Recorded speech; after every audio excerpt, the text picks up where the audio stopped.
Uh, One of the first things that is at the top of my mind at the moment was actually there was an issue with Avalanche yesterday, the Avalanche blockchain, which isn't Cardano, but I have considered it one of the better chains out there, and certainly they've seen a lot of price movement in the past, but it seems that their technology has had a bit of a blip last night, so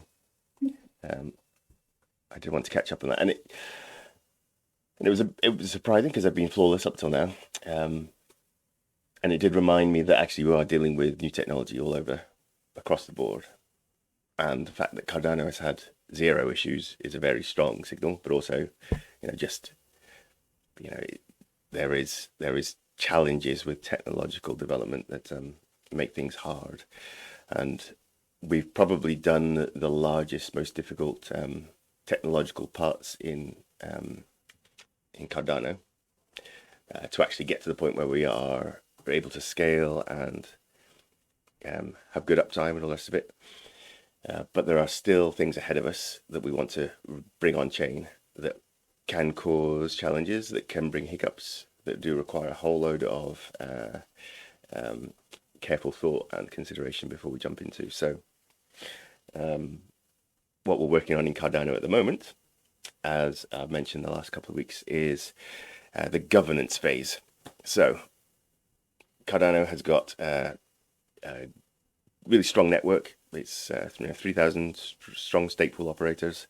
It's fully globally distributed. It's got several large-scale projects all around the world who are building up, capturing value into the chain, and we are technologically innovating. So we've got World Mobile Token building out low-cost mobile connection in Africa, the US, Europe, really starting to spread around now, which is great, and all built on the back of existing technology on the telecom side of things, but new technology on the identity and the blockchain side of things. So if you're going into a bit of a rabbit hole, but if you're on the World Mobile network, then you have a decentralized identity that is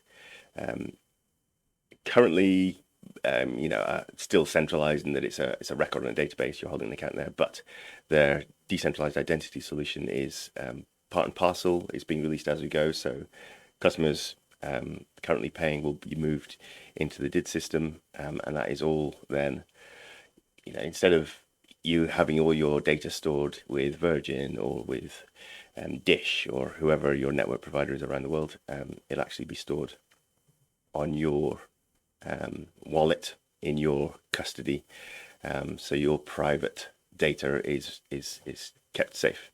And that sort of functionality is where Cardano is really strong. It's got a lot of people working on a lot of different arms of this technological innovation. But the thing we're working on now is getting to the next stage where we've decentralized the network, the hardware, we've decentralized the software and the operating systems running on top of it. So, to the extent where it can't be switched off, it can't be turned off anyway. We can't get rid of Cardano. It's with us forever now, unless every machine that's ever had a dataless wallet on it and run the Cardano node is turned off simultaneously. Even if it's turned back on again, any one of them has a full copy of the blockchain. So it's like a cockroach; it just can't die now. But we've got to get to the point where we are controlling the decision making in Cardano into a decentralized state as well. So decision making at the moment is controlled by three entities: Cardano Foundation, the non-profit that's responsible for the token distribution, the treasury, the transaction fees that are captured on the network are held in the custody of Cardano Foundation. You've got Emergo, which is the corporate-facing enterprise building founding organization that is responsible for things like the fiat-backed stablecoin that's being launched on Cardano. So they've really got a responsibility to work with governments and large enterprises, private corporations to comply with regulation and to really engage with the existing world to make sure that we are palatable for all those types of nation states and the global network. And then we have IOG, which are the innovators, the guys who built out the technology, who are gathering the academics to write the white papers, to then implement it in test cases, and then portion off that technology to other providers to build it out, and so forth. But between them, they hold the keys to the kingdom. So if something needs to change on the blockchain, those three entities are the only ones that need to be involved to make that change happen. And the idea is that now needs to roll out to the wider community, the wider network, so that you, as an ADA holder, has decision-making power in any changes to the network. And that's where we need to get to really say that we are a robust, resilient, decentralized operating system that's suitable for the world. So if we are really replacing government structures in terms of monetary policy decision making, then we need to do the same for every aspect of the decision making within Cardano. And so that's what all the buzz is about at the moment. All the conversations are happening. We've had disputes publicly and privately, fallouts and bickering, and people shouting about fighting the last death. What really, the fact is that they're all standing on the same island, shouting about the same things, all believing the same thing, just argue amongst themselves about the finer points. And really, we've got to persuade the whole world that what we're doing is the right approach, and that is coming. That's happening. And things like the failing of the tech in AVAX. I think it's recovered. I'm going to look at that today. But blips like that, they're reminders that actually, yes, we're dealing with sensitive stuff. We've got to get this right. And so far, Cardano has done everything really, really well. So it's a very strong signal about the fundamentals of the tech that's been built out. But the governance layer is a bit that's even harder to get right. So that's what we're working on. There are workshops going on around the world. There's a video just been released by IOG, who held the first workshop over in the States. And in that gathering, it was kind of a hand-picked group of people, original stake pool operators from the incentivized testnet. There were project leads from Africa and Latin America. There were educators. So Gimbal Labs were there. James was representing Gimbal Labs, who I've spent a lot of my time with. And it really was a really good, diverse bunch of people. And so I'm hoping that voices were heard, and opinions were voiced that represent a good swathe of the community so far. And certainly I respect a lot of the people that were in that room, which is great. And the video is worth a watch because it's a bit polished and a bit marketing, but that's where we need to be to really reach the outside world. But it shows the serious attitude and the intent that Cardano has in getting the decision making on the chain, on changes to the chain, really decentralized and taken out of the sole hands of IOG, Cardano Foundation, and Emogo, and put into the hands of community groups and structures. There was also a really good town hall this week. I came into it late, so I didn't catch it all, but they were demoing the latest version of the Catalyst app. So if you've engaged in Catalyst voting at all, you've had to use the app, which has got several user interface hurdles to jump before you can actually engage with decision making in Catalyst, which is a small portion of the Cardano decision making that we need to get to. But there are a whole raft of improvements within that application that we're quite excited to see. And it's all about, so even within the Catalyst ecosystem, you've got to think about what platform and what profile you give to individuals and how much power they are given in that small arena. So within Catalyst, you've got projects that have received funding in several previous rounds, and they instantly get a reputation boost because they've been successful in previous rounds. Does that mean they're always going to be the best actors? Does that mean they're not going to be coerced by greed to try and gather the money and build more technology themselves and take a larger slice of the pie. No, that's the natural state of the human nature, it seems. So checks and balances need to be put in place. We need to always be able to empower the little guy, to have the small voices heard. And so building out a decision-making platform, a governance structure that is able to incorporate all that flexibility, still attract the attention of everybody in it, whether old school or new, and create decisions that are wise choices for the chain as a whole is a challenge at the moment. And so workshops are bringing out the voices as best as possible. So you are all invited to the town halls. You're all invited to working groups that happen throughout the week. There are Telegram groups and Twitter channels and all sorts of Discord servers that you can get involved in to be part of that discussion and that decision making.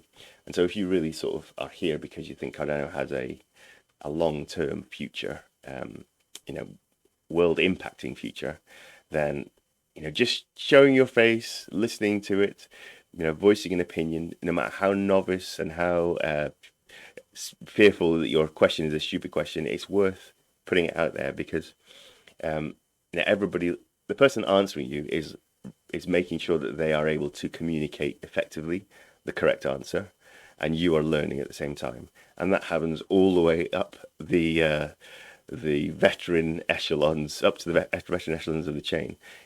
The most experienced person in Cardano won't be forever. There's innovations happening all the time, and new people coming in with new technology and new things. Like the question about native assets on chain from Jeff this morning to Luca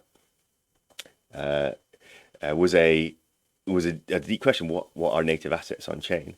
And it seems, maybe to you guys, it seems like we've all been buying and selling and swapping and having lottery wins over our native assets.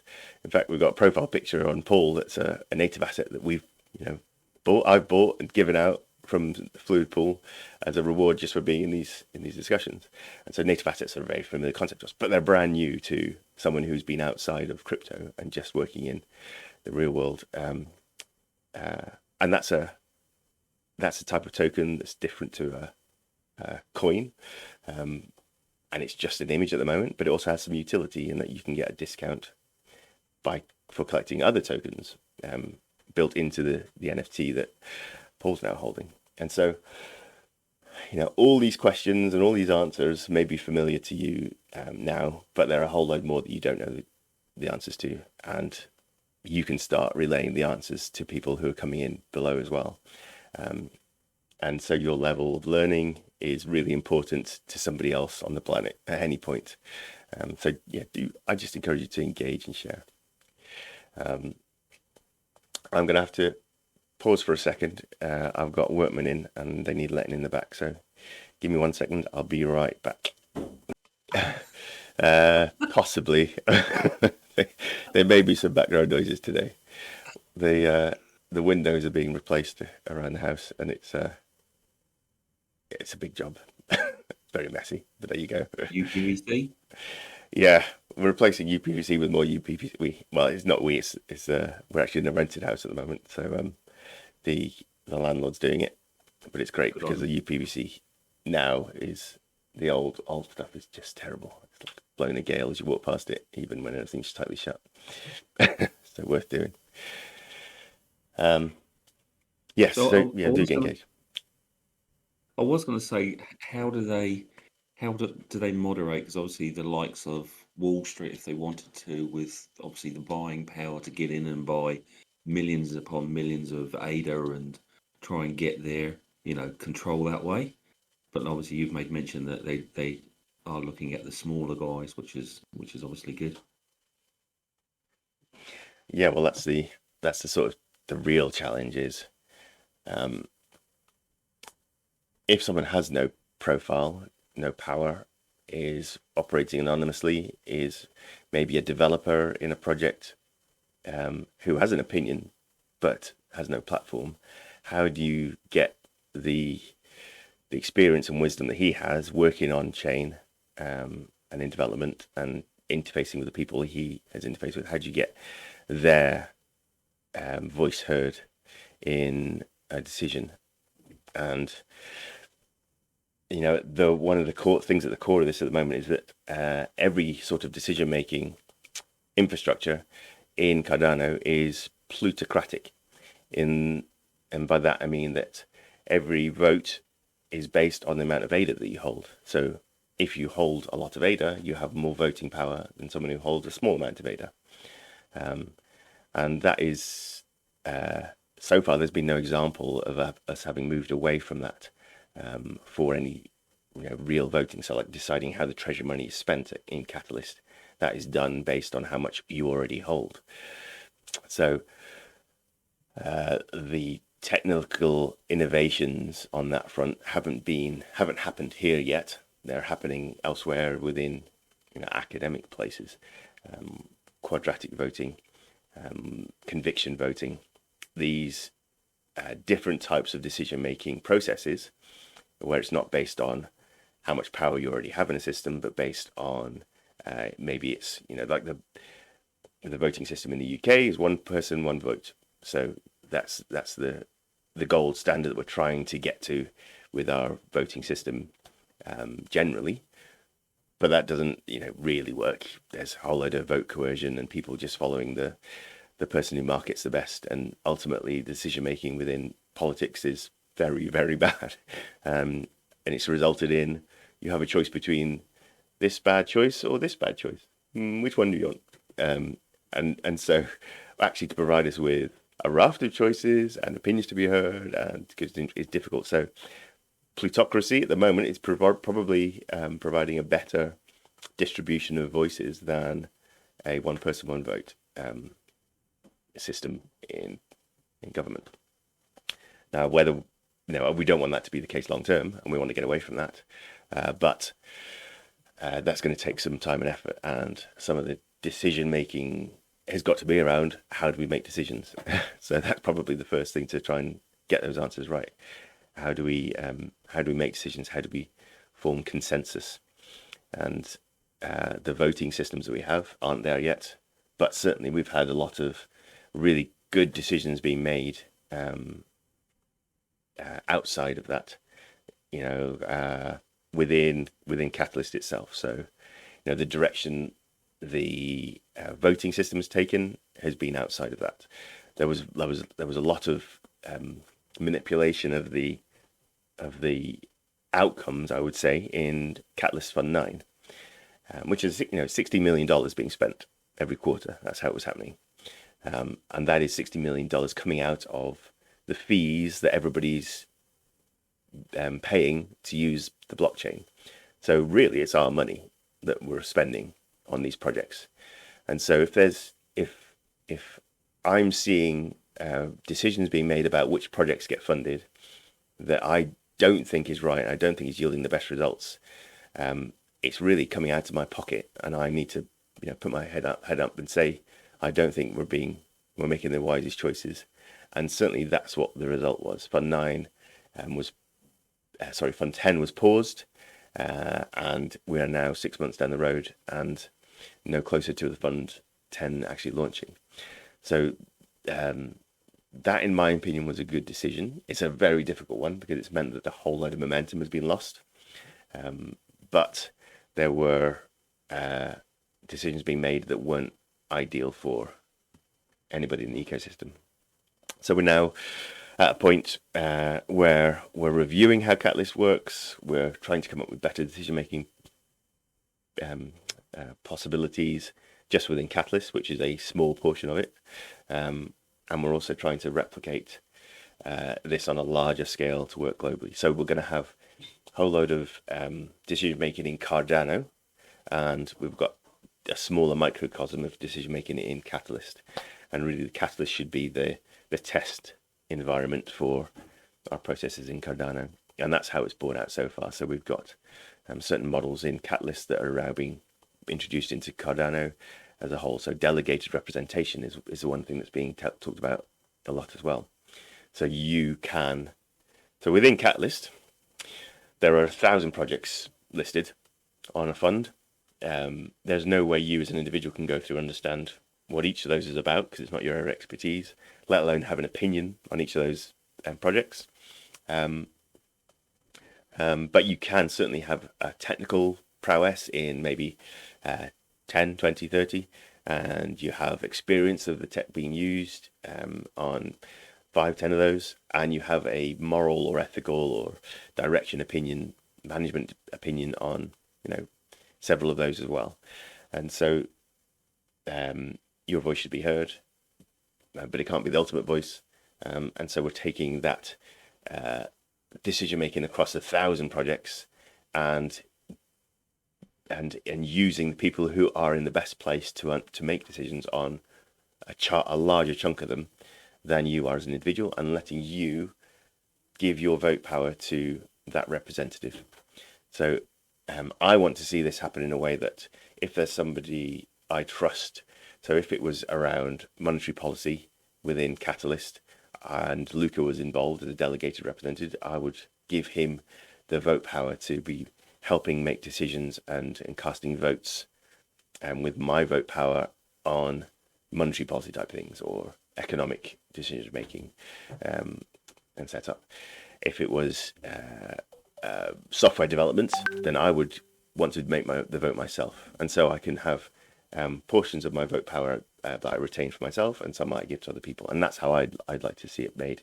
And so delegated representatives are an important thing. If it was on education, I'd want to give it to James. If it was on infrastructure, network infrastructure, I'd give it to Roberto. And so I'd want those decisions to be made by the best people, who I consider to be the best people making those decisions around things that I don't understand. And so if we can get that working on Catalyst in a small scale with delegated representation, then we can redo the same thing in Cardano as with delegated representation as well. And so there's a paper being written at the moment by IOG, the academics within IOG, for a Cardano improvement proposal, 1694. 1694 is the year of birth of Voltaire, the French philosopher, and he is the namesake for this era of Catalyst, this switch into the governance, the decision making of Cardano, sorry. And so SIP 1694 is the paper that has got the best thinking on how the governance structure should work within Cardano at the moment. And so the workshops and the discussions around the world are all feeding into that paper to make decisions and refine it. And it's going to be almost like the constitution of Cardano. This is what we want to see done. This is how we want it to work. And it describes several infrastructures within that. So we've got the member-based organization, which can be, we've got IOG have got a relationship with Dish Network, which is the second or third largest network provider in the States. And so that's a large corporate enterprise with a lot of influence already in network infrastructure in the US. And so them being a partner of IOG, they can pay for a seat on decision making around their best interests, which will affect a whole load of customers of theirs in the US. And so their voice is valid to be heard, but we don't want to give them a whole lot of power. So they have to buy their way into a seat on that members-based organization. And then you've also got people on that members-based organization who are have been around from the very beginning, who are academics, who are haven't got a large commercial interest in it or a whole load of ADA that they're holding. So that could be someone who worked on a part of the original protocol, an academic in Edinburgh University. He may have a seat on the members-based organization just because the amount of time he's put and thought and effort he's put into that. And so we can have this board made up that has a certain amount of power. We've also got a constitutional committee, which at the moment the founding members will be Cardano Foundation, Emergo, and IOG, and they will sort of have that because they're really holding the keys to everything at the moment. They've done a really good job to date, so they long term will have some kind of say unless we vote them out, and then we'll have the mass populace having a part of that decision making power as well. which we sit in that branch. And so there's like a tripartisan um, policy being built out within this white paper. So there's several ways to interface with it, and I'd really encourage you to start reading, to start listening. I've dropped some links into the chat previously where you can see what sort of levels of consumption you can take, whether it's really technical, whether it's really going, for if you're comfortable with reading white papers, go and just read it, or you can listen to YouTubers' interpretations of it in video format, and they range from builders, engineers, through to speculators, investors, and so you can get that take, and whichever one you're most comfortable with, you can hear about Cardano's improvement proposal 1694 from them. But just find a way to engage and start listening and learning, because it's a really important part of the process. And so really, I've talked for half an hour on what's going on in Cardano, and that's at the forefront of my mind all the time. I keep thinking, how do we make the best decisions? Who's involved? How do we get their voice heard? How do we quieten the voice of those who have too much power already, if there is bodies like that, and get wise decisions? So yeah, that's what I've been thinking about, which isn't your typical investor stuff. It's much bigger than that now. It's getting into policy and governance, and the future of the financial operating system for the world, as is one of Cardano's taglines.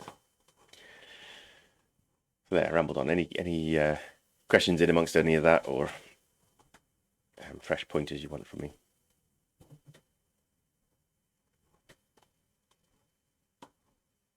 I'm just going to check the history in the chat to see. Yeah, so it's only a few. So back on the 10th, I posted 3 or 4 video links out to video content on the Cardano improvement proposal. And actually, I don't link to the proposal itself, so I'll dig out. Oh yes, I do, a bit further up. There's a forum post on it, and in that forum post, there's a link out to the actual white paper.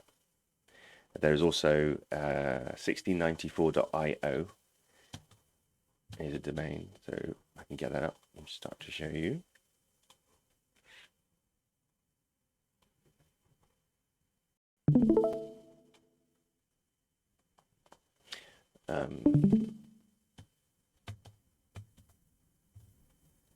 Is the content of the white paper itself, and this is put together by Darlington and the Lido Nation team, who also have the largest public or community built user interface to the Catalyst projects.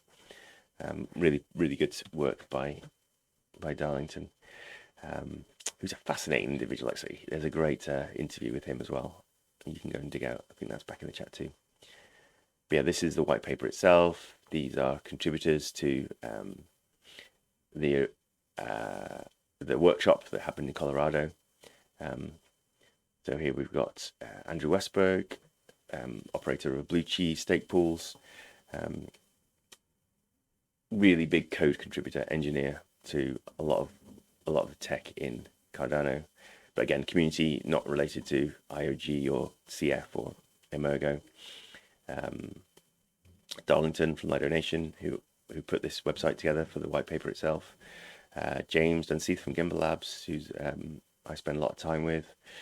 Joanna, who's originally from Jordan, now living in Canada, and she runs a podcast and is a part of a startup in Cardano, so business-minded. Kenrick, who's an academic, who's worked, I can't remember where in the States, but he's a lecturer and professor, I think, in governance and vote systems. Lloyd, again, commercially minded, in the Drip Drops team. Mercy, who's heading up WADA, the West African Decentralized Alliance, responsible for a whole load of projects being built out of Africa. And Patrick Tobler, who's the development lead founder of NMaker, which is a token that I've talked about several times in the past. and I hold a good chunk of. Pi Lanningham from Sunday Swap, which was an ISPO we took part in early on.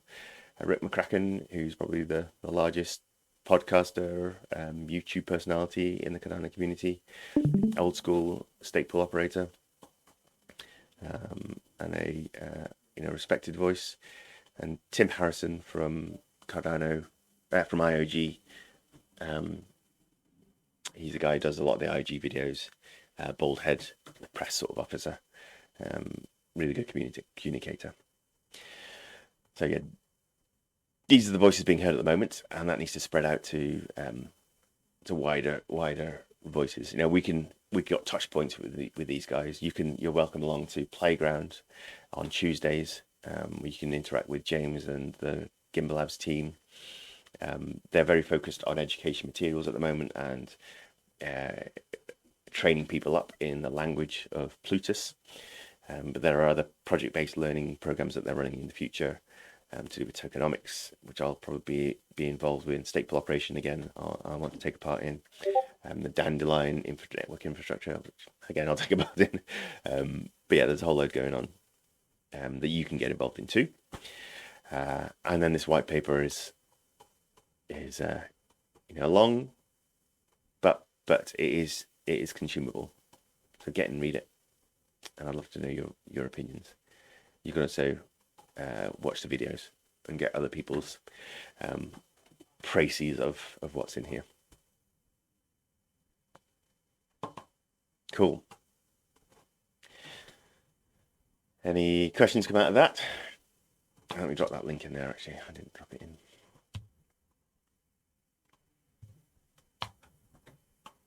That's now in the chat if you want to pick it up and find it. Anybody who joins the Discord or is in the Discord later, you can get to the chat by hovering over the Hangout voice channel. There's 3 little icons, one of which is open chat. You can click on that at any time, and it will bring up all the conversation that's happened in previous Q&A sessions. So links that I forget to paste in with the YouTube videos or anything, you can find them there.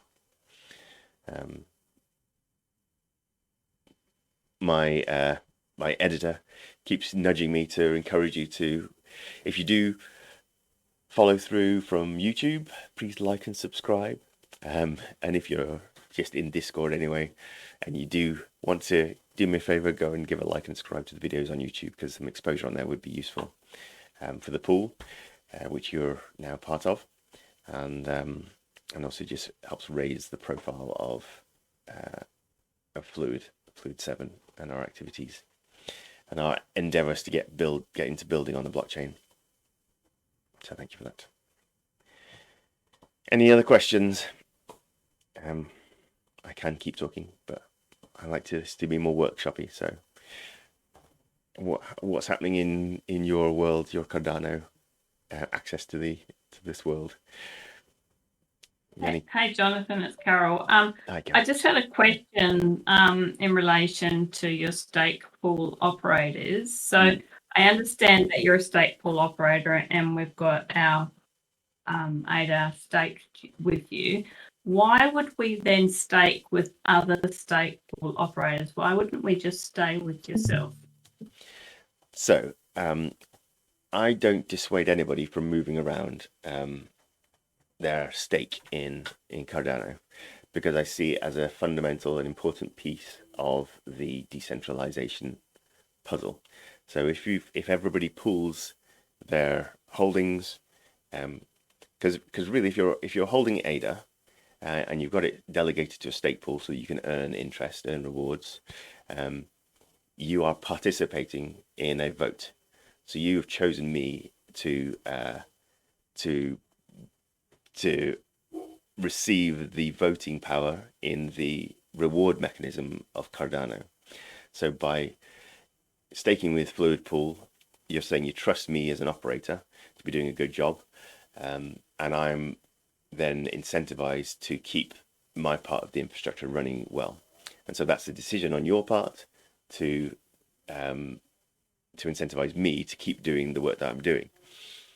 So that is a vote in and of itself, and it's providing reason and value to the network by using your decision-making power So not everybody is aware of Fluid Pool. Not everybody is aware of what I do, and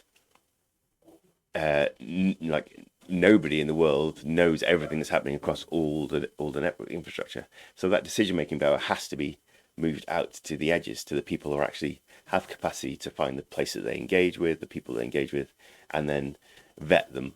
So if I start losing interest and drift, and maybe I miss a couple of blocks or something, then it's your responsibility to move your ADA voting power, your staking delegation over to another pool who is doing a good job. And that's your responsibility. And that's the sort of fundamental level of stake pool operation and the staking mechanism, is that we incentivize people. It's a proof of stake network for being good actors in the system. And further on top of that, I think you should take a portion of your ADA and make smaller decisions with a portion of it. So you may decide that I'm a good provider of educational material and network infrastructure, and the stake pool is doing its job, and I'm participating in some of the more gritty things of Cardano, like the governance and in the project infrastructure and education of people in and around the system. So in that, I'm doing a good job. But there are other people who are doing equally great jobs. So other pools that I talk about regularly are Peace Stake Pool, which is a stake pool run by Roberto, a founder of Gimbal Labs.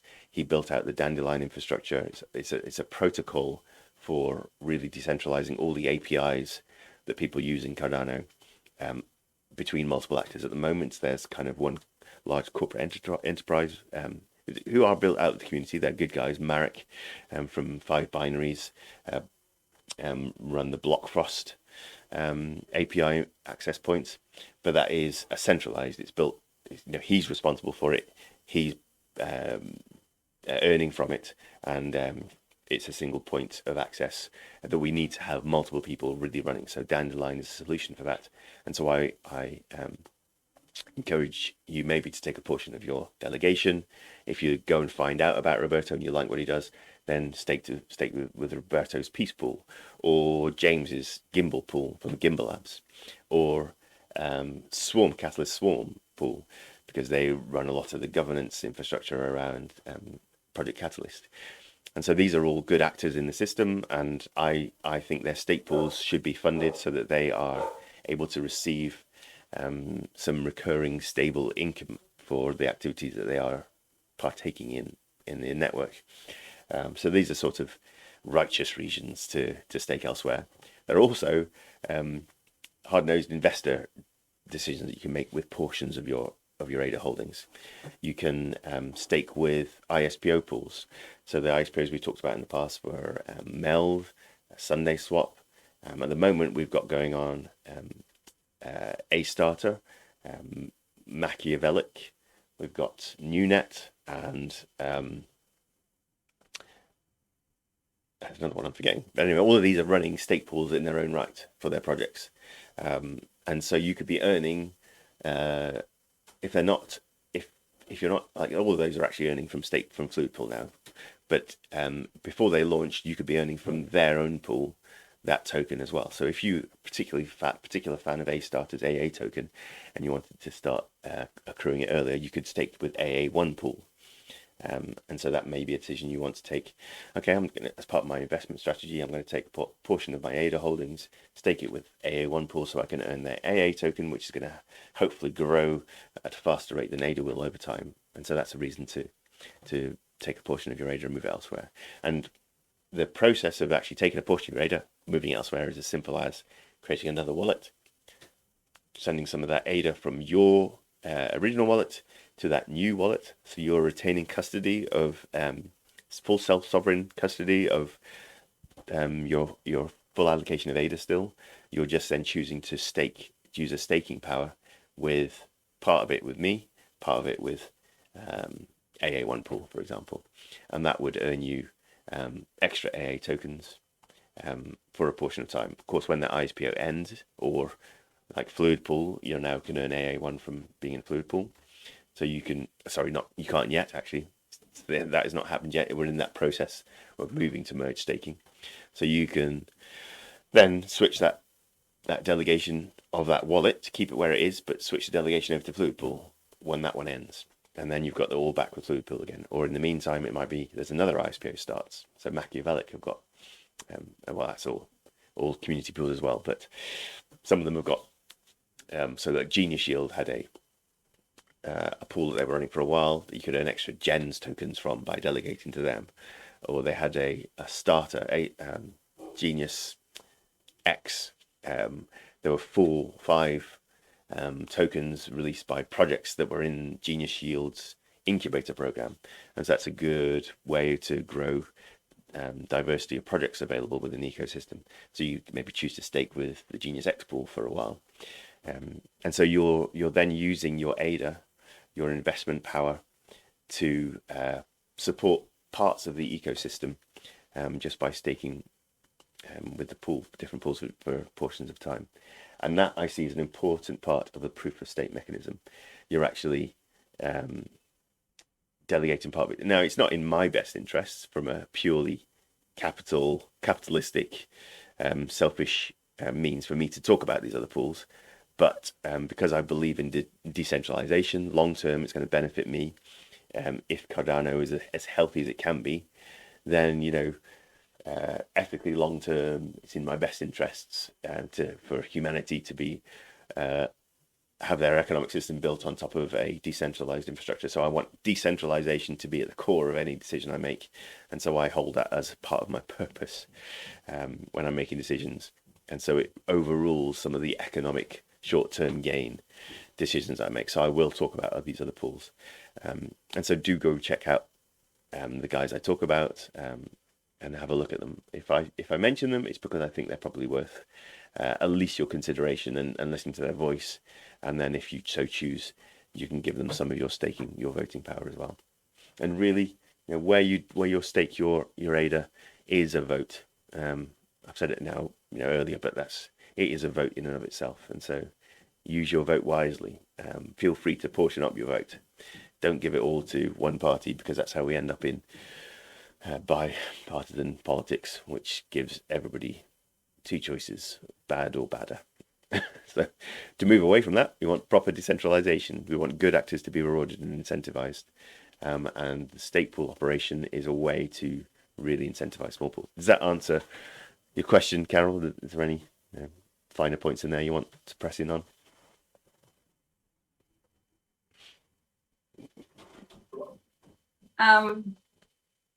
It's almost become a full-time job looking at Cardano. Yeah, sorry about that. There is so much out there, so much to look and learn, and I try and I see the things that interest me and I bring them into you, so you can start here. But yeah, I'm sorry if you end up doing it full time, because that's what's happened to me. But yeah, really, if something is worth fighting for, and the banking collapse is a symptom of a sick system. It's a broken economic system. Fractional reserve banking is Luca called it out. It is just the biggest Ponzi scheme, and it's all government endorsed. So there's a problem when those in power over healthcare and education and road networks, if they are in bed with a financial system that takes your money of a certain value, a locked amount of value, and says, well, it's actually worth this much here, and I'm going to take it and put it again in this here, and it's going to have the same value, and I'm going to take it from there and put it there, and it's got the same value here as well. That's what they're doing. They're absolutely multiplying the value of the stuff they actually hold hundreds of times to gain off the back of it. So it's so much of a Ponzi scheme. It's unreal that the fact that your money that you give them is then used to yield 100 times over into their pockets and not into ours. is criminal. It's just theft. So we have the ability to change that. Only we have the ability to change that, and that is by seeing alternative technologies, alternative mechanisms that are resilient to coercion, manipulation, bad policy making, and support them in any which way we can. And if that means we sacrifice a portion of our time and energy into finding out, learning, and supporting that, then that's the price we pay. And it's got to be better long term than the system we've got now, where you put your money in your bank and they ask you all sorts of questions to get it back out again. I mean, even Lucas complained about it, and I'm going to complain about it as well. Even this week, I opened up a new bank account with a debit card attached to it, and I'm having to go through just ludicrous amounts of know your customer. I'm having to hand over 3 months of full financial goings on in my life. You know, what I've spent where I've, you know, when I've sold property, money coming into my account is now flagged as suspicious. You know, this is a house, house that I've owned for 30 years, and I've worked really hard on making into some kind of, despite marketing this, some kind of means of income for me. And now everything about it is questioned and queried, and this looks like there's some money here. We should be getting a piece of that pie. That's all it feels like, and that's all it is. So, why do I have to show a new financial institution that I'm engaging with all this private information about my past? This is data I don't want them to hold. I don't need them to know. They don't need to know about me, because it can be used to target me for all sorts of marketing or malicious actors. I mean, there's no worse custodian of financial material than government. I mean, it wasn't that long ago we were having CDs of voting data being left on tube trains, and there are constant data leaks from every body we interact with. So the only people that should hold that information is me, and I should show it to people who need to know for a portion of time, and then it comes back to me. It doesn't sit in their custody, it sits in mine the whole time. And so, the handing over of data is a handing over of power every time you do it, whether that is to Facebook, or whether it is to a new bank. You're actually handing over valuable information, because data is power, and in today's capitalist system, data is money. So all your data is revenue generating, and at the moment you're not generating that revenue with your data. They are. So yeah, this needs to change, and Cardano is a decentralized, self-sovereign system.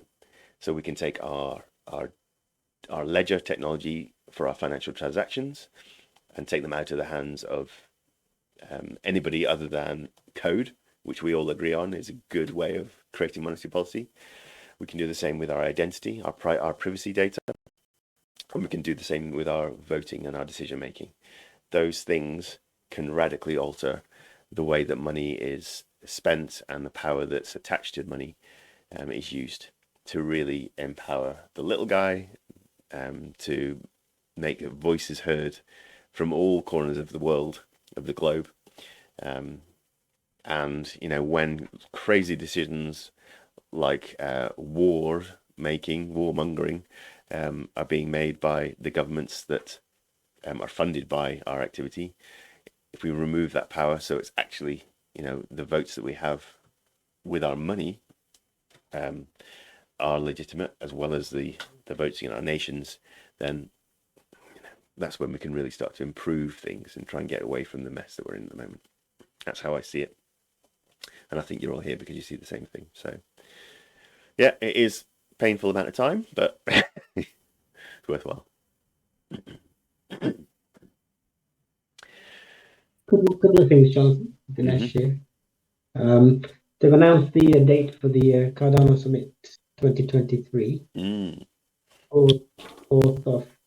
2nd to the 4th of November this year in Dubai, plus satellite locations. The second thing is there an easy way to know where to go to find out the Cardano ecosystem? Yeah. There is no single point of reference, but there are more, coming with time. So I'll drop into the chat. So that's Cardano Summit, which, thanks to Dinesh for reminding, that's really good thing. So the dates are set. So the largest one where all the big wigs will be at is in Dubai this year, over in November. So I'd love to get over for that, but the market's going to have to change for that to happen. So let's pray for a pump. Do they normally charge a fee for attendance, entry into the venue? No, so access to the summits has always been free to date, and I imagine that won't change. It's just flights and accommodation. Right. But yeah, that'd be cool. And if you are going over, then give me a shout, and we'll see if we can get a gathering. That'd be great. Another good source of ecosystem information. It's a new domain. Am I going to get it right? I think probably hasn't got any web reputation yet.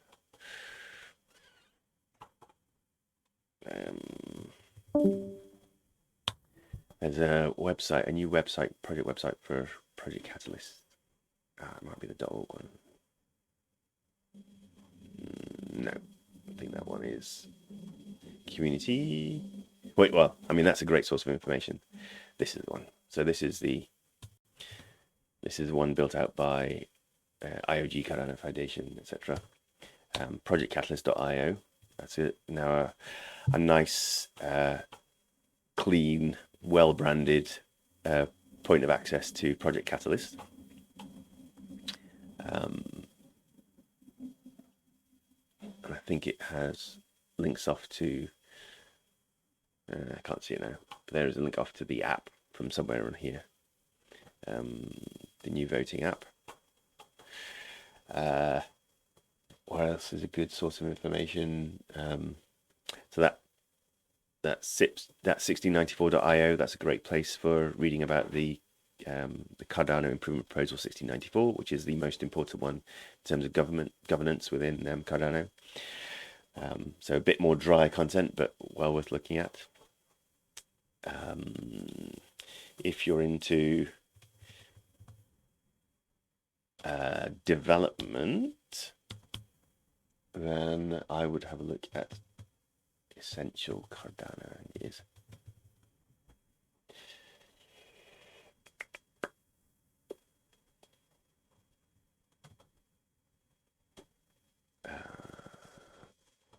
Yes, I think this one is a community project again, but has links off to it. It's quite well branded, nice looking. That's a good place to go off and find things as well. If you want just a general sort of buzzy news feed to have a look at, Ada Pulse is a good one. And one of the guys we met at the summit, oh dear, he was on stage with me. I've forgotten his name. He was a funny guy on the far left. Oh dear, it's completely gone. That's terrible. It'll come to me later. Anyway, he's a presenter on Ada Pulse. He's a good guy. So he runs the ATM pool. He's a funny guy, certainly. Don't know how good he is, but he's funny. And the best source of information on Project Catalyst projects themselves, I would know. So I send people to Lie Donation. Darlington's a guy I've interacted with over the years, mostly in Gimbal Labs. But he's built out a whole load of really powerful tools for the community, and Lie Donation is a great way to interface with the all the projects out there who are looking to get funding through Project Catalyst. So yeah, that's plenty of good places for you to go and have a look at. Some of them official, as in IOG, Cardano Foundation, and some of them community.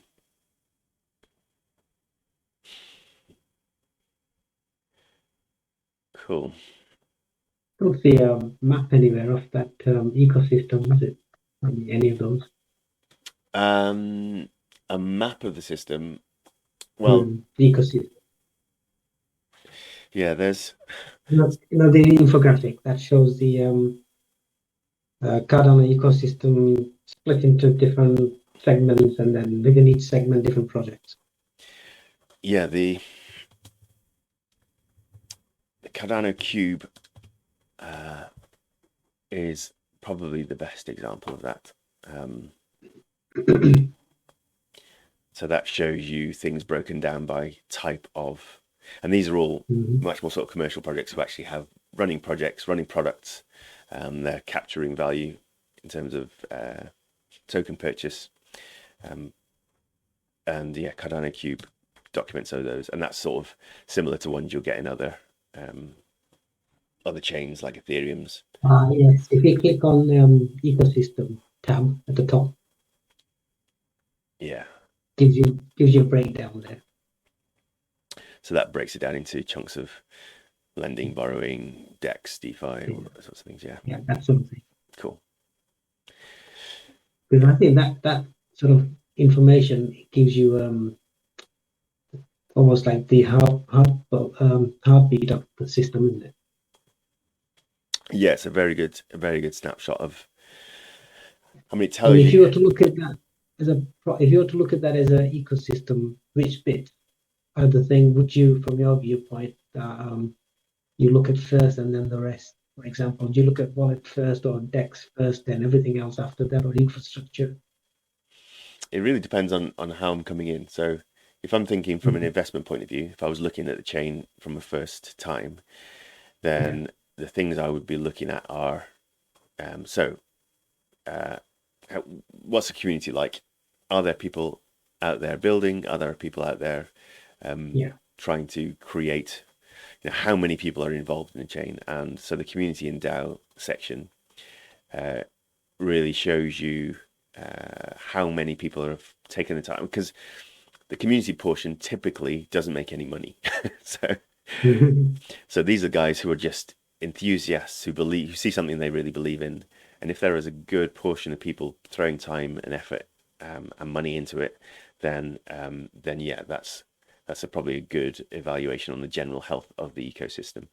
And you've got projects who are building, who have got really high development bills, operating in the community space. So they're not making money off it, but they are just spending in there. So a good example of that is Toasty Drop. They're building out a really important native token analysis tools. So trading view for Cardano native tokens. So that's where you get to see the price movement of NMaker and Meld and Genius Shield and all these guys. But there's no revenue on the back of that at the moment.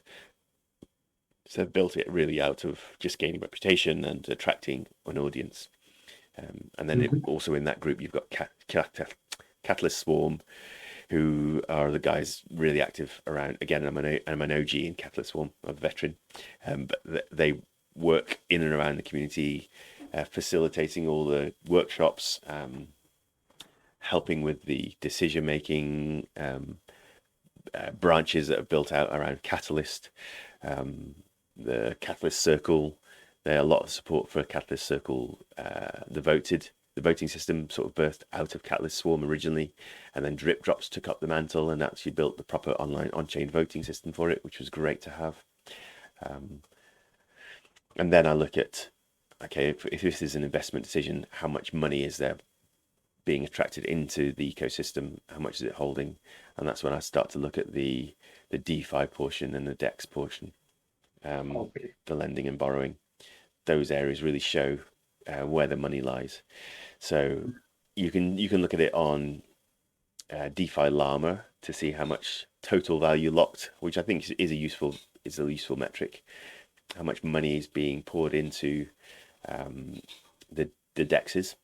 So if the dex is very liquid, if it's got billions of fiat equivalent money tied up in tokens on its chains, then you know that you're really dealing with a mature chain. So Ethereum, certainly, Bitcoin is in that state. Well, Bitcoin doesn't have dexes, but it's in that state. And then you look at Cardano, and it's down the list. It's 20th or something on DeFi Llama. But you've got all this community activity, so you could start to say, well, why is it not attracting the total value locked? And in the case of DeFi Llama, you kind of have to look at, well, what are they considering locked capital? And really, they're only considering the money that's tied up in liquidity pools on dexes, and they're, because Cardano's staking system, you retain custody of it, then they don't consider it as having been locked. So it's liquid staking throughout all of Cardano. So all the money that's been staked is total value. That people have spent buying ADA. All of that really isn't represented in DeFi Llama. So, in truth, I think Cardano is probably sitting in the top 5 of total value. And the market cap figure that equates to that. So if you look at, if you remove the stable coins from the market cap, largest market cap coins on CoinGecko, CoinMarketCap, etc., then Cardano's right up there in the top 10, certainly, all the time, and top 5, and it's just down to removing stable coins. So yeah, that gives you the sort of the indicators. It's a good one to get involved in. That's great, thank you. Yeah, and then you just go shopping, go and look around. Who's doing great things? That's great, thank you. No problem. So, and it's fascinating just looking at that ecosystem, at the payments and stablecoins portion. So the stablecoins in there, like 6 months ago, we didn't have any stablecoins, and now suddenly we've got JED and IUSD from Indigo. We've got Mehen, which is a community stablecoin. We've got USDA coming through, and we've already had one stablecoin kind of start and stop, which was by Stakes Lake. Oh dear, can never remember. Shares Lake built one out. It never really got traction, and now with JED, we've got that whole ecosystem being built up around algorithmic, over collateralized stablecoin, bringing real stability. And there are, I've heard mention that actually the token that could become the final token on the Cardano blockchain, for all the fees that are paid on Cardano and collected through transactions, may end up being in JED rather than in ADA, which would be a remarkable move, a big shift, and certainly would be the first chain to really use a stable coin as the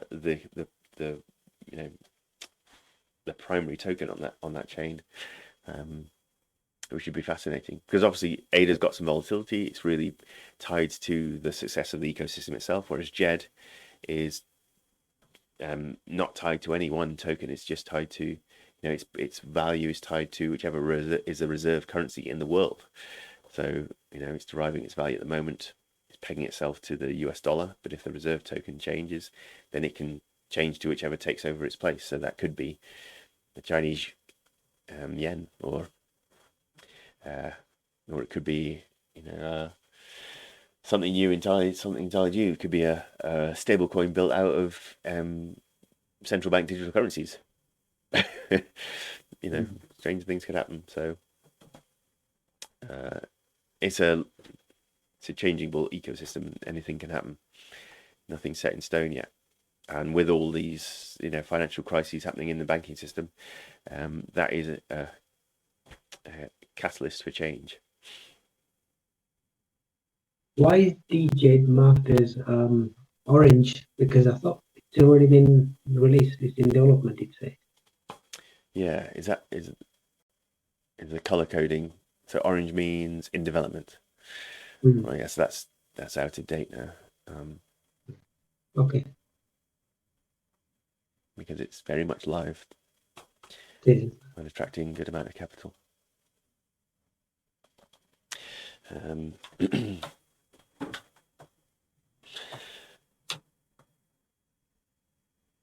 Yeah, certainly it's the largest algorithmic stablecoin now after the collapse I of. found BJ's been the most stable within plus or minus. The Shen's been dropping quite a bit in terms of value or its peg value. Yeah, so Shen is the volatile side that creates the stability in the JED side. So it will always be much more of a speculative risk asset.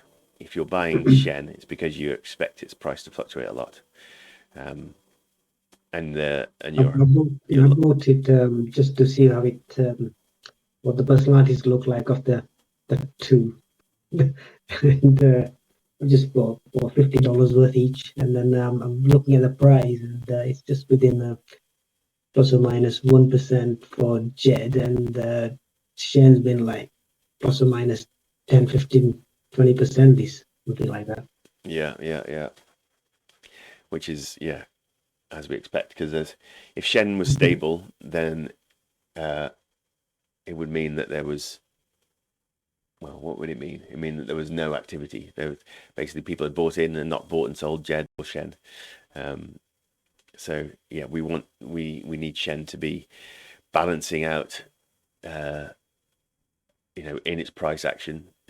It gets minted and burnt to create the stability in the Jed side of the token. So long term, as money flows into Jed, then the Shen token's price will rise, and it will rise faster than Jed ever will. So your Jed will always be worth $1. But if you're speculating, for investment purposes, then down the road, you should see a yield from Shen that's better than anything else. And already as a Shen holder, you should be receiving staking rewards.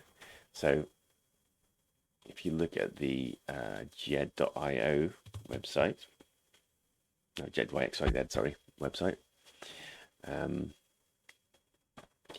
they have now a new feature for delegation rewards.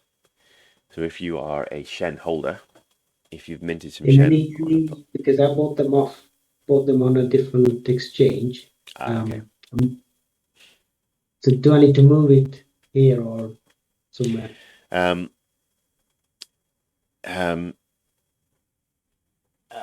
You don't have to move it anywhere, but good question. Off the top of my head then, I thought that actually you were only eligible for the Shen delegation rewards if you'd minted it yourself. But I'm now wondering if that's true. I think it may be that you're still eligible just by holding it if you bought it from a secondary market. So check how long have you been holding it for? Since they were released maybe within 2 days. Okay, so yeah, check in the wallet that's holding the Shen. If you've got Eternal wallet or something, check to see if you've had any incoming transactions that aren't accounted for in ADA. So they're rewarding Shen holders in ADA. And if there's like an ADA or two coming. This website is Jed.io. Last time we looked at it. Yeah, so Jed.xyz says what the distribution are. And I think you can put in your wallet address there that's holding the Shen and see if you've received any rewards as well. Okay. So yeah, there's incentivization around the Jed Shen ecosystem that's over and above just holding Jed or just holding Shen. So another another portion of that ecosystem that's earning rewards is the Coty side of things. So Coty is the team that built out the JED ecosystem. They are taking a portion of the exchange, the minting burning fees, and they're plowing that into the Coty token. And so if you hold the Coty token and you've staked it in their treasury system, the Coty token and treasury system is on a completely different chain to Cardano. It's on Trust Chain, which is Coty's own blockchain. If you've got the Coty token in their treasury, then the reward, the fees from the JedShen ecosystem are going into the Coty token and boosting the treasury rewards. So actually you can, if you're holding Shen, you'll get some delegation rewards from holding Shen. You can also hold Coty and then some delegation fee rewards from your Coty holdings. So yeah, it's a very complex and correlated relationship going on with that ecosystem. But yeah, it's a way of incentivizing people to, you know, it's a way of being a magnet for value effectively. We encourage people to buy JED, so they've got a reserve from their volatile tokens. If you're speculating on the success of the JED token ecosystem, then you can buy Shen because you think the price will go up, because as the money flows in, Shen's value will increase, and then you can also take a removed separate position that's on a whole different chain, whole different financial system, and still gain some benefit from the Cardano system as well. So yeah, very complex but thought through way of attracting value and holding it. And that's what, you know, these big guys, these big projects are thinking, is how can we attract the value and make it stick. And for the little guys like us, then we can listen and learn, figure out best ways to earn off the back of it for ourselves. And yeah, it's good. You know, even in this bear market that we're in now, I am able to see my portfolio growing, not by spending more in it, but just by holding and participating in providing liquidity or earning staking rewards, you know, to a good portion now. So yeah, it's great to be part of. And if, you know, for anybody that's listening, anybody that is interested in a, you know, purely investor mindset, and finding a community and paying for access to a community that is well vetted and looks out for its members and tries to find good opportunities, investing opportunities in and around the whole, you know, whether that's stock, shares, bonds, property, or crypto, then there's an investment group that several of us are a part of that you're welcome to join as well.